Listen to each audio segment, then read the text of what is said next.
શરૂઆતમાં તમે જે દ્રશ્ય જોયા તે વિસનગર તાલુકાના કડા ગામેથી આવ્યા છે। આ ગામ એ ગુજરાતના પૂર્વ મુખ્યમંત્રી આનંદીબેન પટેલનું ગામ છે। હાલમાં આનંદીબેન પટેલ એ ઉત્તર પ્રદેશના રાજ્યપાલ છે। આ કડા ગામે ક્ષત્રિય સમાજે અનોખી રીતે વિરોધ કર્યો હતો કે જ્યાં વિરોધ કર્યા બાદ ફટાકડા ફોડવામાં આવ્યા હતા। આ જુઓ ફરી એકવાર દ્રશ્યો।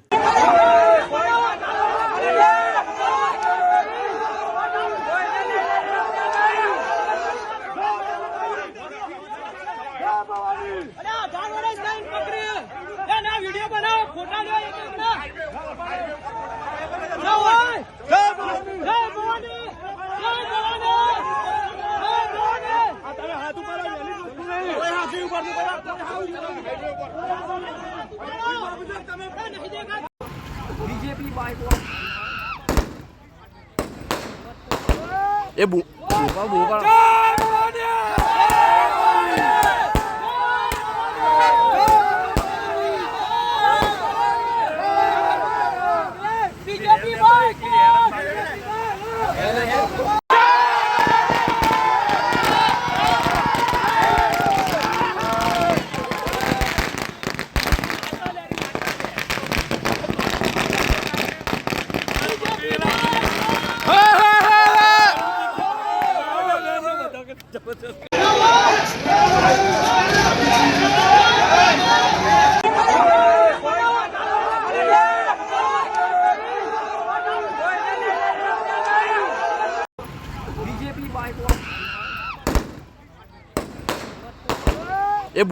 અહીં એક વાત તો ચોક્કસ છે કે 7 મે ગુજરાત રાજ્યની મતદાનની તારીખ જેમ જેમ નજીક આવી રહી છે તેમ તેમ ગુજરાતના રાજકીય તાપમાનમાં વધારો જોવા મળી રહ્યો છે।